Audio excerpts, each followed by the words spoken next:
Good afternoon, Mike and David in the same office. This is very different. You rarely see us all in the same office, but we are in the Texas headquarters here of Ankerstar Wealth, getting ready to watch a little NCAA basketball later today. Today's topics we're going to talk about is the Fed came out with holding the rate steady yesterday, but some good news coming out of that. I'll cover that. Then I'm going to talk about what you're seeing in the markets yesterday and today. Then we're going to get into the NCAA picks for the Ankerstar Wealth Challenge. 30 people are entered. There's a lot of variety in there. And then David's going to talk about the exciting topic of are our cars spying on us? And just that we're asking the question makes me think the answer is yes. But as we get started, I must remind you, this is a financial education presentation. You must do your own due diligence on anything that you hear in this presentation. More disclaimer information can be found on ankerstarwealth.com, and the opinions expressed are mine and David's alone. So we'll start off with yesterday's announcement. The Fed's holding interest rates steady.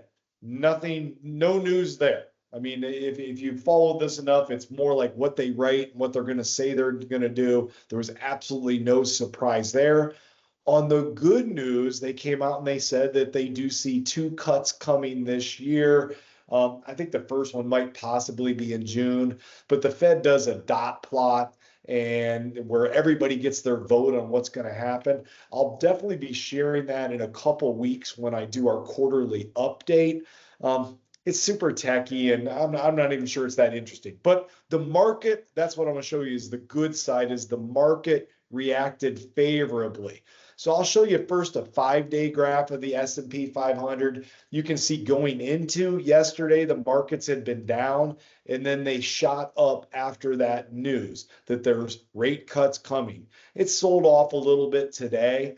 But and I know obviously this year's been a bit concerning because the S&P and the NASDAQ has sold off.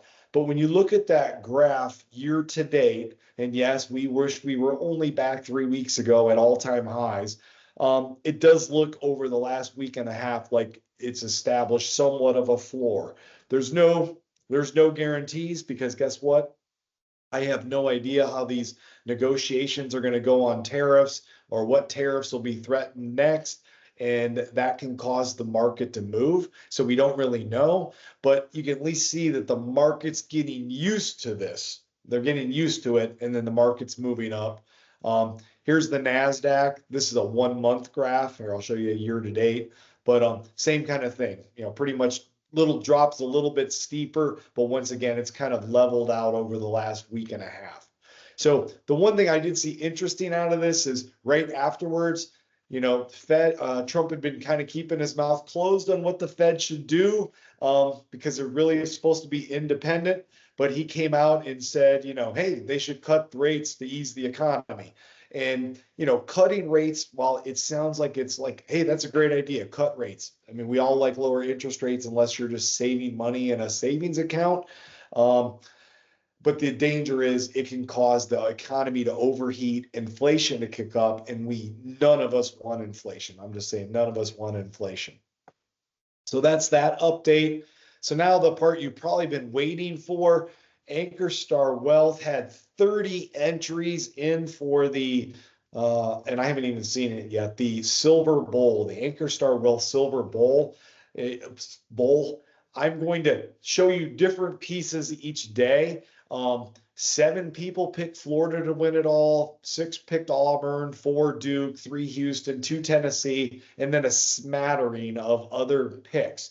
But what I thought was interesting is since I'm in the office and I can find out where everybody went to school at, is the Ankerstar Wealth team has basically 9 entries of graduates from these schools, 9 out of whatever, 64, 68. So I figured I'd hit on these so you know that even though we didn't pick those to win our brackets, we definitely have a vested interest. So I figured I'd start first with Jaden because he has Texas, still going to Texas. A lot of you are from Texas. but Texas is already eliminated. It's not even really fair that they're 11 seed and they had a play-in game, but they got knocked off by Xavier. So Texas is eliminated. So David here has Texas Tech. And so that I think they're a 3 seed. Did you pick them to win it all? I was a homer and picked them to win it. So I think he's probably the only one on the list that picked Texas Tech to win it all, at least on some bracket. Candace has Wisconsin, who's a legitimate team, and then she has Grand Canyon. So if Grand Canyon comes and wins it all, kudos to Candace for picking that fine school. Steve has Iowa State, and I think they're a 3 seed, so they got a chance. Corey has Texas A&M. Allie has Alabama. And then I have, and I really am an Ohio State fan all the way, but Ohio State did not make the NCAA tournament. So I do have Michigan and Liberty to back me up. It's the one, I don't even know if I can make myself root for Liberty. I mean, Michigan, even though I went there, I will say go Liberty. So that is that. I'm not going to go in. There's 2 games being played right now, but whatever. It doesn't really matter. So I'm going to turn it over to David, and he is going to talk about cars spying on you. So what kind of brought this to my mind was when we were at the Consumer Electronics Show in Vegas in January. I sat through a bunch of those speeches and listened to how they talked about how they were technology companies, and one of the businesses talking about it was the BBC, and I'm like, the BBC who reports the news? British broadcasting. Yes, and they're talking about how they're using data and all this stuff, and they're positioning themselves as a technology company. And I walked away from that convention going, every company is trying to position themselves as a technology company. So how are cars doing it? Well, do they spy on you? And the answer, according to Google, is yes, they do. The computers in the cars, they collect your information, they harvest all that information. And I was looking on a website and just reading all the different information that they harvest, and there's like 200 plus things that they try to collect about you. And one of them was like how frequently you have sex. How would your car ever know? I'm really scared now. How would your car ever know that? But that was one of the things that they try to tell. And could be like a backseat monitoring. I have no idea. I don't even want to know, honestly. But so what do they do with that data? How do they make money off of it? Well, they sell it to insurance companies. So has your insurance company spiked your car insurance recently?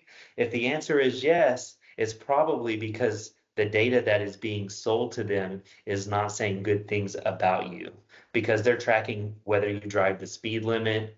Do you stop completely at stop signs? Do you look at your cell phone while you're driving? Yeah. Now that could cause your insurance to spike. Yeah. Well, and then and you have your phone plugged into the car so that you can have your GPS on the screen, and now they're saying that you're using your phone while you're driving and selling that information. So all that to be said is, I did see that you can opt out of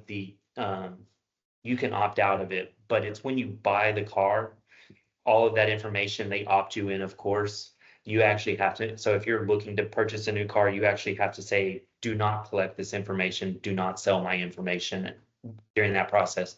If you already have a new car, newish car a few years ago, like mine's a 2019, and it sells my data, there are different websites where you can go in and you can put your VIN in and see what it sells.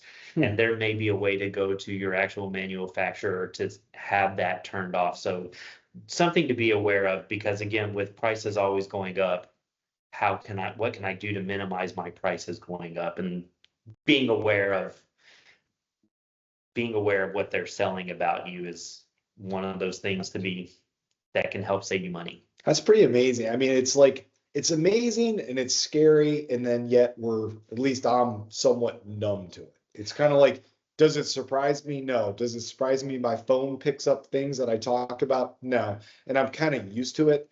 I will say, and I drive a Tesla Model 3, 5 years old, so it's not brand new or anything, but I know that it watches my eyes. So like if I'm looking, you know, and if I'm on the full self-drive, if I'm driving down the road and it's watching my eyes, if I start looking to change on the screen the podcast I'm listening to, it gives me a warning. And my wife will be the first to tell you, I hate that.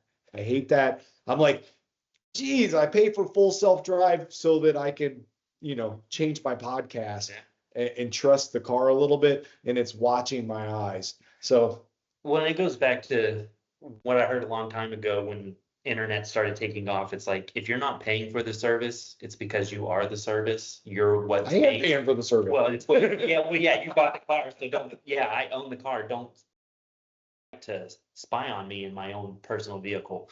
But they are, and you opt in for it. And when you sign those contracts that are this thick and nobody sits there and reads them because they're like, sign here, turn page, sign here. No, I've done that too. Yeah. I've done that too. So, you know, I just thought of a great use for it. You know, this is our opinions only, and this will probably go to Tesla, Elon Musk, and, you know, as well as everybody else. So if it can pick up our conversations and it can pick up, let's not go down the sex one, but say it could pick up an argument between a husband and a wife, because it's picking up this facial expressions, then it could probably also play like some soothing music, maybe a little counseling session in the car while we're driving, you know, hop to a podcast that would help that. You know, I mean, think of the application. You're on a road trip and you have an argument, and then divorce ads start showing in your Facebook. Yeah, because I mean, there's been times when you know, either I'm driving and the wife is navigating, or she's driving and I'm navigating. Those are times of stress. Yes, It can cause times of stress, you know, the old, you know, turn right at the last second. You're like, why'd you wait? You know, so, you know, I don't know. Elon, you know, if you want to take that out, I'm not going to charge anything. Just disable the thing that checks my eyes, and you can have that idea for free. Yeah. So with that, thanks everybody for hopping on. We'll have NCAA updates over the next few weeks. And then the other thing is next week, you know, for your bracket buster, you know, because this weekend some of us will lose our top picks. You know, we'll start our stock March Madness that we did last year, and another chance to win an Ankerstar Silver Bowl. Have a good one. Bye.